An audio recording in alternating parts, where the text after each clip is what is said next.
অস্ট্রেলিয়ায় আজকে এক শনিবারের সকাল। আকাশটা আজকে খুব সুন্দর। ভোরবেলায় ফজরের নামাজ পড়ে আবার বিছানার মধ্যে মটকা মেরে শুয়ে আছি।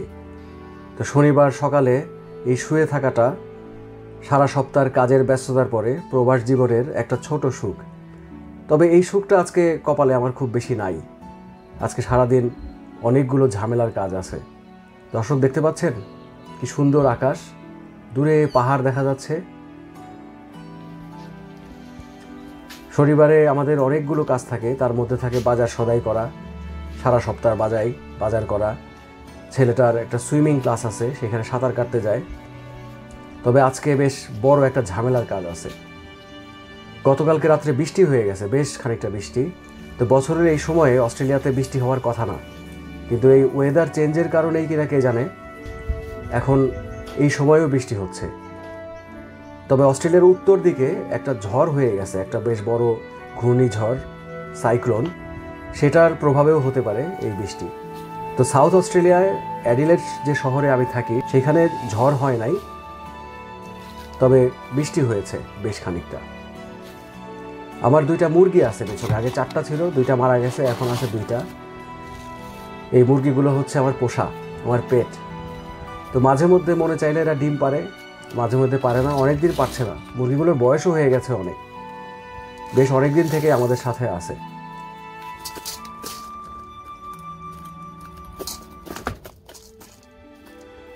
আমার ছেলেটার আবার একটু জ্বর, তো তার মধ্যে এখন তড়িঘড়ি নাস্তা করে বের হয়ে পড়তে হবে। না, এই ডিমটা আমাদের মুরগির ডিম না, এগুলো কেনা ডিম। আমাদের মুরগি রিসেন্টলি ডিম পারতেছে না।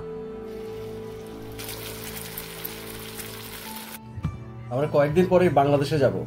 বাংলাদেশের জন্য টিকিট কেটে ফেলছি, কিন্তু খেয়ালই করি নাই যে আমাদের বাচ্চাদের পাসপোর্ট এক্সপায়ার হয়ে গেছে। তো আজকে বেশ বড় ঝামেলার একটা কাজ আছে, সেটা হচ্ছে পাসপোর্ট রিনিউ করা। তাও ভালো যে এখানে অনলাইনেই পাসপোর্টের অ্যাপ্লিকেশন করা যায়, কিন্তু তারপরে কয়েকটা স্টেপ আছে। তো অনলাইনে অস্ট্রেলিয়ান গভর্নমেন্টের যে পাসপোর্ট অফিসের একটা ওয়েব পেজ আছে, সেখানে গিয়ে একটা অনলাইন ফর্ম ফিল আপ করে বেশ ইনফরমেশনগুলো দিয়ে, আগেও যে ইনফরমেশনগুলো দিছিলাম একবার, সেগুলো আবার নতুন করে দিতে হবে। দিয়ে হচ্ছে অনলাইনে পাসপোর্টের জন্য আবেদন করতে হয়। তো আবেদন করার পরে তখন একটা ফর্ম আসে, সেই ফর্মটা ডাউনলোড করতে হয়, সেটাকে তারপরে নিয়ে গিয়ে প্রিন্ট করতে হয়। তো অস্ট্রেলিয়াতে আবার বাচ্চাদের পাসপোর্টের মেয়াদ থাকে মাত্র 5 বছর। আকাশের মেঘ কেটে গেছে, তবে অস্ট্রেলিয়ার ওয়েদারকে বিশ্বাস নাই, যে কোনো সময় আবার বৃষ্টি হতে পারে। তো যাক, আমাদের এখন বের হয়ে পড়তে হবে আমাদের সেই ফর্ম প্রিন্ট করতে। অস্ট্রেলিয়াতে ছবি তোলার স্টুডিও আছে, বাট সেখানে অনেক খরচ। কিন্তু নর্মাল যেসব সরকারি বিষয়ের ছবি, যেমন ধরেন এই পাসপোর্টের ছবি বা অন্য এই ধরনের যে কাজের জন্য যদি কেউ ছবি তুলতে হয়, তার জন্য আছে এখানে অফিস ওয়ার্ক। এটা মূলত হচ্ছে একটা স্টেশনারি দোকান। এটা আসলে একটা অস্ট্রেলিয়ার বড় চেইন স্টেশনারি দোকান। তো এই দোকানে বাচ্চাদের স্কুলের খাতা কলম, অফিস আদালতের স্টেশনারি বলতে যা যা লাগে সব কিছু এখানে পাওয়া যায়। মানে একটা হিউজ একটা সুপার শপের মতো। তো বাংলাদেশে যেরকম নীল খেতে গেলে সব কিছু পাওয়া যেত, স্টেশনারি, বই, খাতা, ইভেন কম্পিউটার, এখানেও তেমন সব কিছুই পাওয়া যায়। অনেক বড় এই দোকানটা। তো এখানে আমরা ছবি তুলবো, এদের ছবি তোলার সার্ভিসও আছে, তারপর প্রিন্ট করার সার্ভিসও আছে। তো এখান থেকে আমাদের ফর্মটাও প্রিন্ট করবো। তো এখানে এই যে মেশিনটা, বড় একটা ফটোকপির মেশিনের মতো, এইখানে ওই ইউএসবি পেন ড্রাইভটা ঢুকাই দিলাম। এই পেন ড্রাইভের মধ্যে হচ্ছে আমাদের ফর্মগুলো, যেগুলো ওই যে অনলাইন ফর্ম পাসপোর্টের জন্য ফিল আপ করে ডাউনলোড করছি, এখন সেটা এই সেলফ সার্ভিস মেশিনে, মানে এখানে পুরো জিনিসটা হচ্ছে নিজে নিজে করতে হবে। এই মেশিনে ইনস্ট্রাকশন দেওয়া আছে ইংরেজিতে, সেভাবে দেখে স্টেপ বাইগুলো ফলো করে নিজেই প্রিন্ট করে নিতে হবে। এই দোকান থেকে এভাবে করে প্রিন্ট করে দিবে না। তো যে কারণে আসলে অস্ট্রেলিয়াতে ইংলিশ জানাটা খুব ইম্পর্টেন্ট। না জানলে এই ধরনের সেলফ সার্ভিসগুলোতে এসেও ভালো মুশকিলে পড়তে হয়।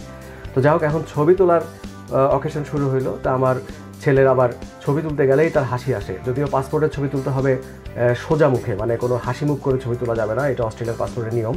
তো যাক, একটু স্ট্রাগল করে হলেও তার ছবিটা তোলা হলো। তো ছবি তুলতে সব মিলিয়ে খরচ হলো প্রায় 40 অস্ট্রেলিয়ান ডলার, মানে বাংলাদেশি টাকায় প্রায় ধরেন 3200 টাকার চেয়ে কিছু কম। তো অস্ট্রেলিয়ার হিসেবে এটা খুব খুব এক্সপেন্সিভ না, মানে সস্তাই বলা যায় আর কি। তো আমার 2 বাচ্চার এতগুলা করে ছবি পাসপোর্ট সাইজের। তো যাই হোক, এখন এই ছবিগুলো নিয়ে যাব আমরা পোস্ট অফিসে গিয়ে ফর্ম এবং ছবি জমা দিতে হবে। আচ্ছা, তার আগে আরেকটা কাজ করতে হবে। এই ফর্মটা আমার একজন রেফারেন্স বা একজন সাক্ষীকে দিয়ে সাইন করায় নিতে হবে। তো এখন যাব হচ্ছে সেই সাক্ষীর বাসায়। তো চলেন দর্শক। এখন এই ফাইলের গাইডটি নিয়ে আসছি হচ্ছে আমার এক প্রতিবেশীর বাসায়, কারণ এই ফর্মের মধ্যে এক জায়গায় আবার আমাদেরকে অনেকদিন ধরে চিনে এমন কাউকে সত্যায়িত করে সাইন করতে হবে। তো দেখি ভাই সাহেব আসতে কোথায়, সাইন করে দেন যাবো হচ্ছে পোস্ট অফিসে। এই দেশে হচ্ছে পোস্ট অফিসের মাধ্যমে ফর্ম ফিল আপ করতে হয়, মানে পাসপোর্টের জন্য আবেদন করতে হয়।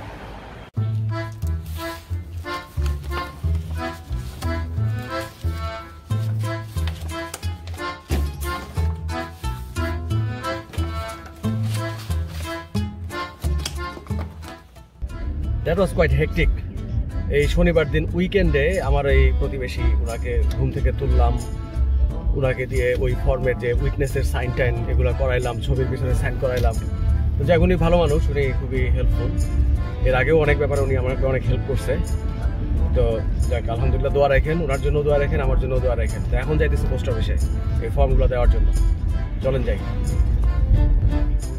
আজকে খুব সুন্দর একটা দিন। গত কয়েকদিন ধরে গুড়ি গুড়ি বৃষ্টি টিষ্টি এরকম হচ্ছিল, কিন্তু ঠান্ডা বৃষ্টি।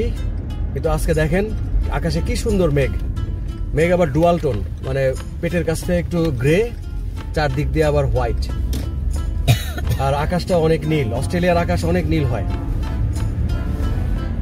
তো এই নীল আকাশের নিচে রাস্তা দিয়ে, নীল আকাশের নিচে আমি রাস্তা চলেছি, ঠিক একা না, আরো সবাই আছে। যাচ্ছি এখন পোস্ট অফিস। চলেন। আমার বাসার কাছের যে পোস্ট অফিসটা, সেটা একটা শপিং সেন্টারে। এই হচ্ছে সেই শপিং সেন্টার। সামনে ক্রিসমাস, তাই এই যে দেখতেছেন এরকম ডেকোরেশন, মানে পুরো শপিং সেন্টারে এরকম অনেক ধরনের ডেকোরেশন এখন চোখে পড়বে। ক্রিসমাসের আগ পর্যন্ত এগুলো থাকবে।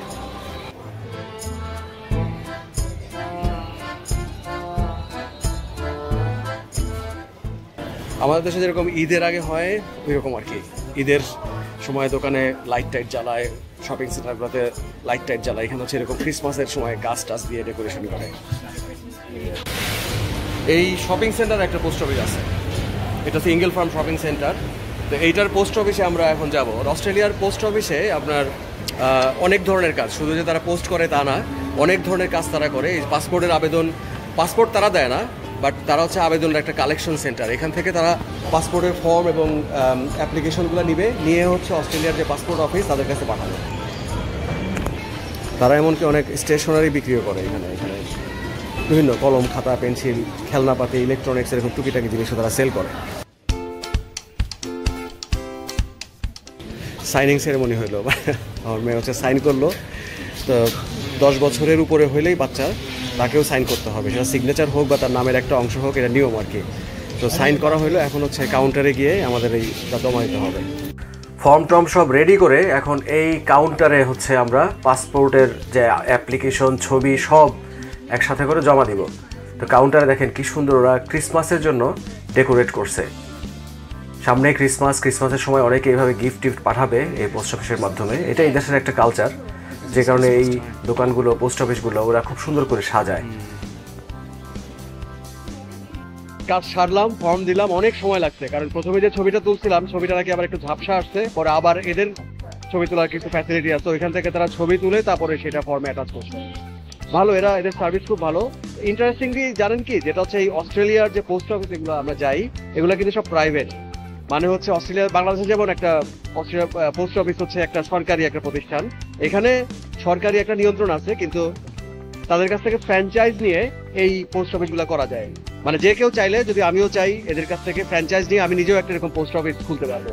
এবং বাংলাদেশে বেশ অনেকজন আছে যারা এরকম ফ্র্যাঞ্চাইজ নিয়ে পোস্ট অফিস ব্যবসা করছেন। তো যাক, ভালো, আলহামদুলিল্লাহ, সবাই করুক। তো আমাদের কাজ শেষ, তো এখন হচ্ছে বাসায় যাব। অনেক ঝামেলা হইলো, জমা দিতে শেষ পর্যন্ত। এটা 4 সপ্তাহ থেকে 5 সপ্তাহ সময় লাগবে। তো আমরা এটা বাই পোস্টে বাসায় দিয়ে যেত, কিন্তু আমরা যেটা বলছি যে আমরা অফিস থেকে কালেক্ট করবো। সো পাসপোর্ট অফিস থেকে এটা আমরা কালেক্ট করবো। তো পাসপোর্ট অফিসে কালেক্ট করতে গিয়ে আশা করি সবকিছু সুস্থভাবে হবে, কোনো ড্রামা হবে না। তো যাই হোক, হোপফুলি সেটাও আপনাদেরকে দেখাবো। তো দর্শক, এই আর কি, দেখা হবে। খোদা হাফিজ, আসসালামু আলাইকুম। হ্যাঁ বলো।